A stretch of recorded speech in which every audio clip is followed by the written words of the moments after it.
Dan saat ini mimpinya terasa terwujud saat Ustadz Sahlan datang untuk melamar cucunya untuk anaknya.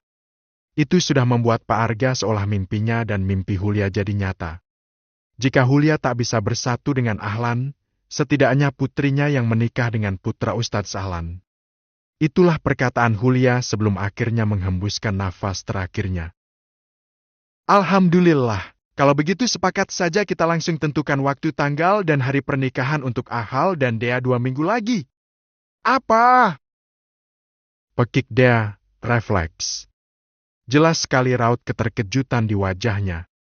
Namun yang buat Dea terkejut bukan dengan tanggal pernikahannya yang akan dilaksanakan 2 minggu ke depannya ini, namun ia terkejut saat mendengar nama Akal yang disebut untuk menjadi calon suaminya, bukan Arfan. Bukan hanya Dea yang dibuat terkejut, tapi Karin juga Pak Arga sama terkejutnya saat dia dilamar untuk Akal, bukan untuk Arfan. Meski mereka sama-sama anak dari Ahlan. Walau tak sekandung. Maksudnya Abi, apa?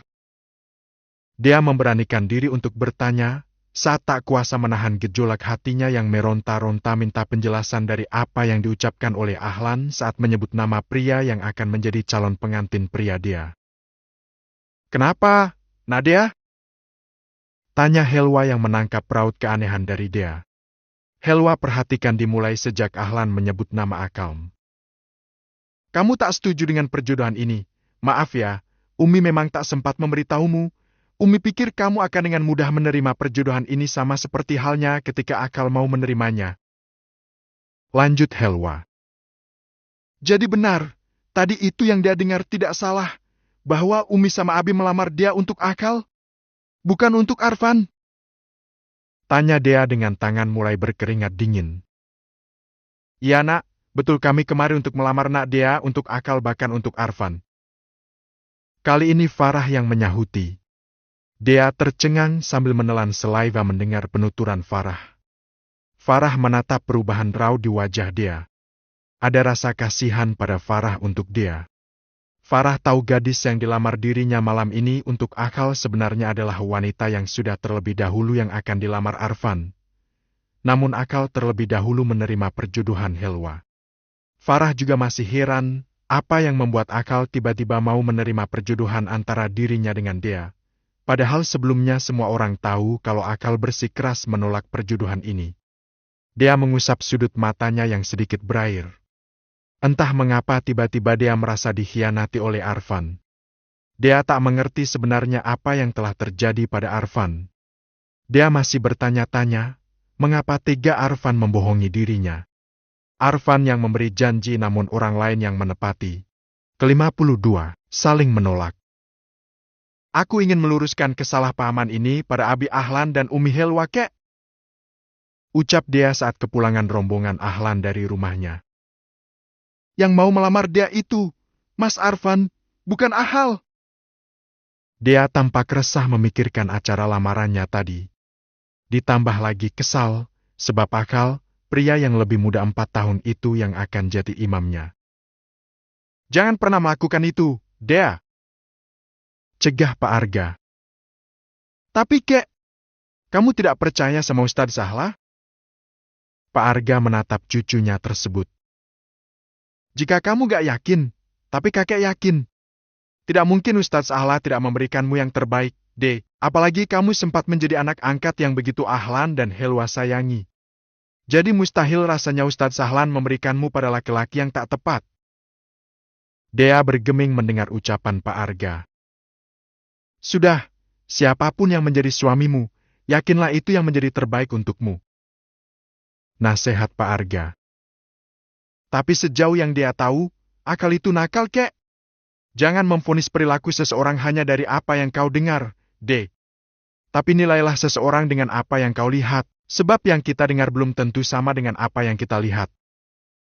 Ingat, gudang garam isinya rokok, bukan garam. Nasihat lagi Pak Arga. Tapi, dia juga pernah melihatnya, dia itu pernah. Sudah, Dea.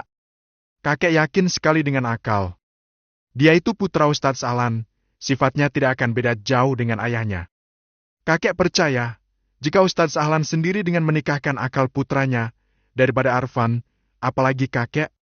Jauh lebih percaya dari itu, Dek.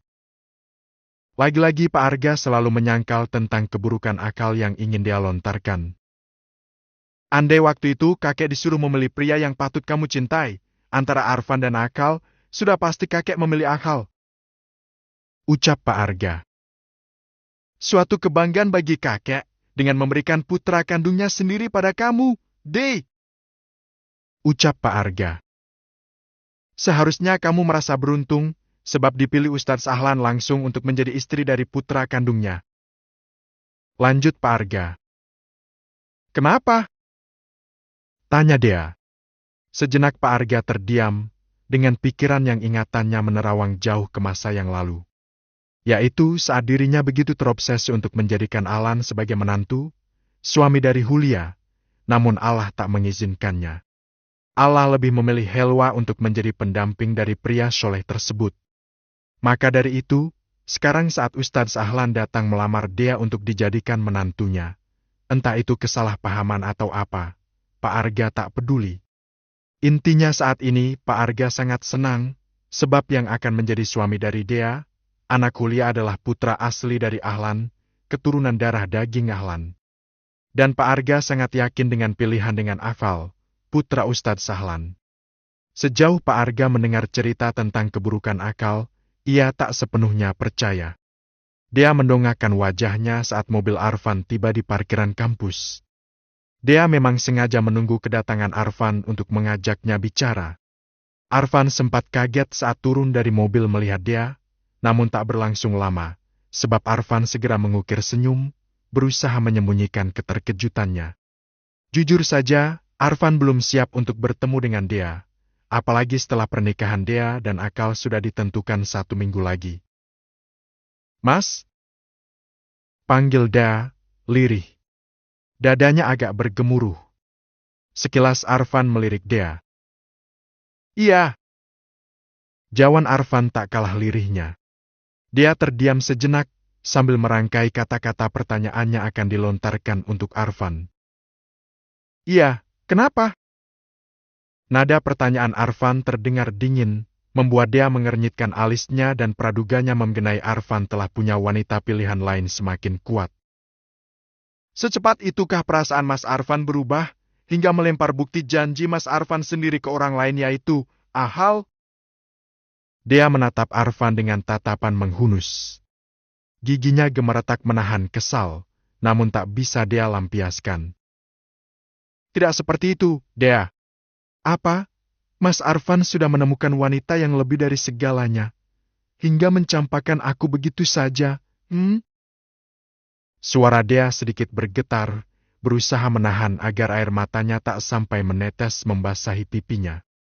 Sebenarnya Dea tak ingin melakukan hal ini, dengan menyidang Arfan melalui pertanyaan-pertanyaannya yang seolah-olah dia begitu bucin seperti apa yang dikatakan Pak Arga. Arfan mengangkat wajahnya menatap Dea, ada rasa ngilu di sudut hatinya saat melihat mata dia berembun menahan tangis karena dirinya. Mas tahu, aku sangat kecewa dengan ini semua, namun lebih kecewa lagi dengan sikap diamnya Mas Arfan. Setelah berucap, dia melangkah pergi berlalu dari hadapan Arfan dengan langkah cepat. Aku sangat tidak bisa membantah apa yang sudah menjadi keputusan Umi Di. Langkah dia terhenti seketika saat mendengar penuturan Arfan. Perlahan dia membalikkan badannya dan menatap Arfan yang tengah menundukkan wajahnya. Maksudnya apa, Mas? Dia kembali melangkah mendekati Arfan dengan tatapan masih menatap Arfan. Arfan mendongakkan wajahnya menatap dia yang ada tepat di sampingnya. Saat aku ingin mengatakan bahwa aku ingin melamarmu, ternyata Umi sudah terlebih dahulu ingin menjodohkanmu dengan akal. Dia membelalakan matanya, tampak terkejut dengan apa yang dituturkan Arfan. Entah itu benar atau hanya akalan Arfan saja untuk menutupi kesalahannya, dia tak tahu.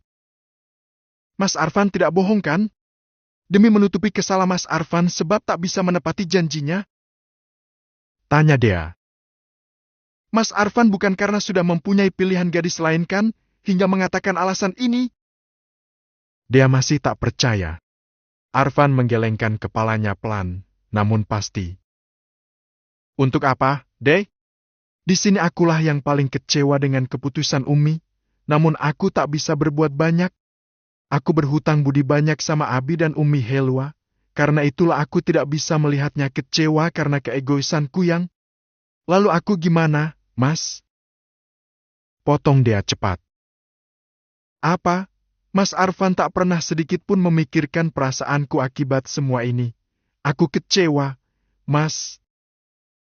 Dia menunjuk dadanya sendiri sambil meneteskan air mata. Padahal sedari tadi sudah ia tahan agar tak sampai jatuh. Namun akhirnya terjatuh mengalir juga. Lalu aku harus apa, Deh? Arfan meringis, tampak frustasi. Pria mana yang tak kecewa saat wanita yang selama ini diharapkan pertemuannya dan sudah lama juga diimpikan untuk menjadi pendamping hidupnya. Namun saat selangkah lagi impiannya akan terwujud, semuanya musnah seketika saat Uminya Helwa merencanakan perjodohan lain. Andai kamu yang ada di posisiku, kira-kira apa yang akan kamu lakukan? Melawan keputusan Umi kah? Dengan resiko membuat Umi kecewa, atau ada cara lain? Arfan mengusap wajahnya. Pikiran Arfan benar-benar kalut, antara mengabdi pada orang yang selama ini menumpahkan kasih sayangnya atau memilih wanita yang dicintainya dengan resiko membuat orang tua angkatnya kecewa. Arfan benar-benar bingung. Jika dia memilih orang tuanya, maka dia yang kecewa. Namun jika Arfan memilih dia maka orang tua angkatnya lah yang kecewa. Arfan frustasi memikirkannya. Umi sangat berharap banyak dengan pernikahanmu dengan Akal In. Aku tak tahu pasti apa alasan lainnya. Aku tak tega memutus harapan Umi dengan mengatakan yang sebenarnya saat Umi menuntut jawaban dariku. Siapa wanita yang ingin aku lamar pada malam itu juga? Dia bungkam mendengar penjelasan Arfan. Dan dia juga membenarkan apa yang dikatakan Arfan. Posisi Arfan memang sangat sulit. Dia bisa memahami itu. Maafkan aku, Mas. Telah berpikir yang bukan-bukan. Aku begini saking. Aku tahu, Deh. Potong Arfan. Dia hanya tersenyum miris. Jadi, dia terpaksa harus menerima perjodohan ini? Dia menatap Arfan dengan tatapan pilu. Sejenak Arfan terdiam. Sebenarnya Akal sempat menolak perjodohan ini. Ucap Arfan. Benarkah? Dia tampak sumringah. Seolah ada secercah harapan untuk membatalkan pernikahan dirinya dengan Afal. Ya, namun entah kenapa tiba-tiba ia menerimanya. Aku tak tahu alasannya. Tapi kamu bisa menanyakannya pada Akal langsung. Saran Arfan.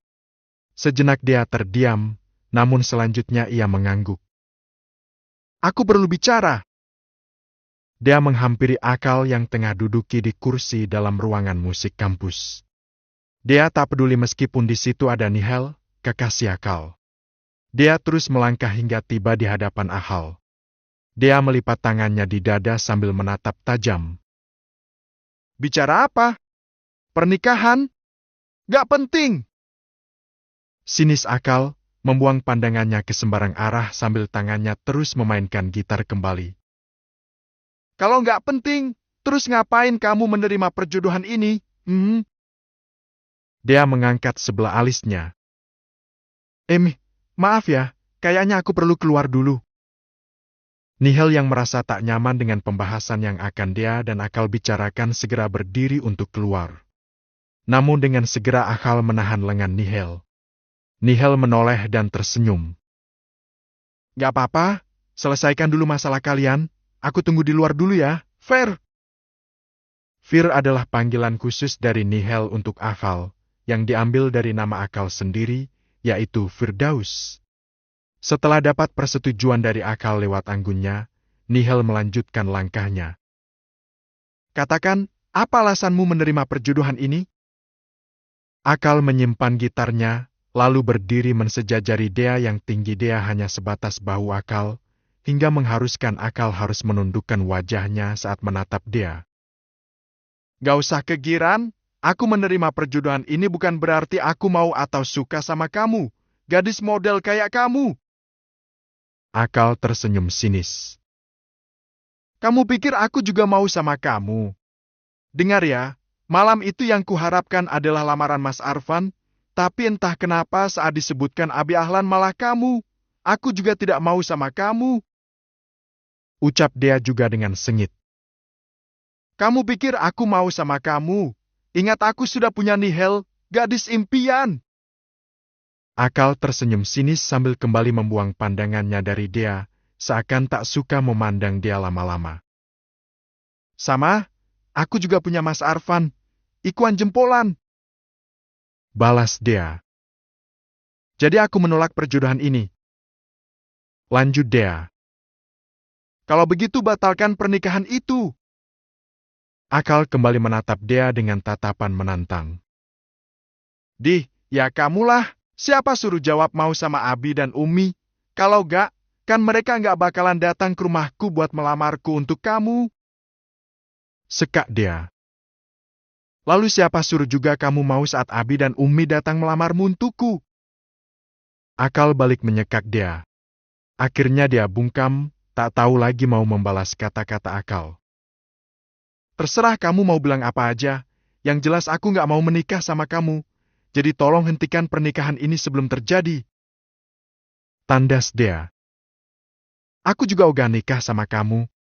Tenang saja pernikahan ini takkan pernah terjadi, sebab saat itu aku menerimanya karena ingin. Akal segera menghentikan kata-katanya, hampir saja ia keceplosan mengenai alasannya. Ingin apa? Tanya Dea. Nggak penting itu. Intinya aku menolak menikah sama kamu. Ujar Akal sambil melipat tangan di dada. Aku juga menolak. Balas Dea tak kalah sengitnya. Ke-53, kesal di malam pengantin. Jadi gimana?